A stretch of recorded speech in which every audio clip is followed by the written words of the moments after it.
তোর এত বড় সাহস, তুই আমার বাসায় কাজ করে খাস, তুই আমার গায়ে হাত তুললি। ফকিনের বাচ্চা, ছোট লোকের বাচ্চা, তুই আবার আমার গালে থাপ্পড় মারলি। এত বড় সাহস তোকে কে দিয়েছে?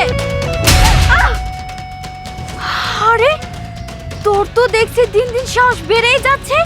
আমি তোর মালিক, তোর এত বড় সাহস, তুই আমার মুখে মুখে কথা বলছিস। এখন আমি তোকে তো একদম চুপ করেন, আর একটা কথাও কইবেন না। আমার ব্যাগ আমি নিচ্ছি। তোর ব্যাগ তুই নিয়েছিস মানে? এটা আমি মার্কেট থেকে কিনে এনেছি, এটা আমার ব্যাগ। তোর ব্যাগ কি করে হয়? না, এটা আমার ব্যাগ। না, এটা আমার ব্যাগ। শোনেন, আপনি যা ইচ্ছা তাই করেন, আমি কিন্তু এই ব্যাগ দিব না। এই ব্যাগ আমার। তাই তুই কি জাতা কথা বলছিস রে? তুই কি জানিস এই ব্যাগের মধ্যে কি আছে? আমি নিজে মার্কেটে গিয়ে আমার জন্য জিনিস কিনে এনেছি, আর তুই কি বলছিস যে এই ব্যাগটা নাকি তোর? এই ব্যাগ তোর কি করে হয়? দে, এটা দিব আমার না ব্যাগ। বলছি। দে বলছি, এই ব্যাগ আমার। স্যার আরে এটা বিথি, আমার ব্যাগ। থামো। তোমরা রাস্তার মধ্যেই ব্যাগ নিয়ে টানাটানি করতেছো কেন? চিৎকার চেঁচামেচি করছো কেন? চিৎকার চেঁচামেচি করবো না তো কি করব? জানো আমাদের বাসার কাজের মেয়েটা আমার সাথে কি করেছে? ও একে একে আমাকে 4-5টা আমার গালে থাপ্পড় দিয়েছে। তারপরেও আমি ওকে কিছু বলিনি। ও আমার হাতে শপিং ব্যাগ কেড়ে নিয়ে বলছে ওইটা নাকি ওর ব্যাগ। আমি নিজে মার্কেটে গিয়ে আমার জন্য জিনিস কিনে এনেছি, ওটা আমার শপিং ব্যাগ। এই, তোর তো সাহস কম না? তুই তোর ম্যাডামের গায়ে হাত তুলেছিস, আবার ব্যাগ কিনে নিয়েছিস।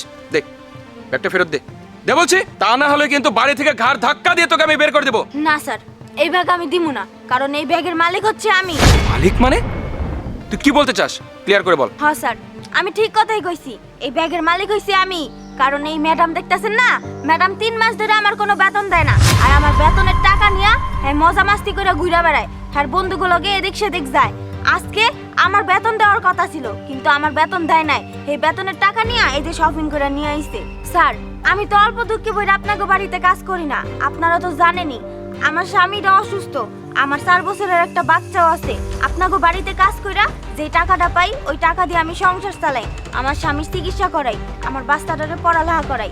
এখন যদি আপনার বউ এই যে ম্যাডামে যদি আমার টাকা না দেয় ঠিক মতো, তাহলে আমার স্বামী আমার সন্তান নিয়ে কেমনে থাকবো আর কেমনে সংসার চালামু কোন তো? আমি কি অল্প কষ্ট কইরা ম্যাডামের হাত থেকে ব্যাগটা কাইরা নিছি আর ম্যাডামের গায়ে হাত তুলছি? এখন আপনি আমার যে শাস্তি দিবেন সেই শাস্তি আমি মাথা বাইতা নিব, কিন্তু আমার প্রাপ্য টাকা আমারে দিতেই হইব স্যার। বিথি, এসব আমি কি শুনছি?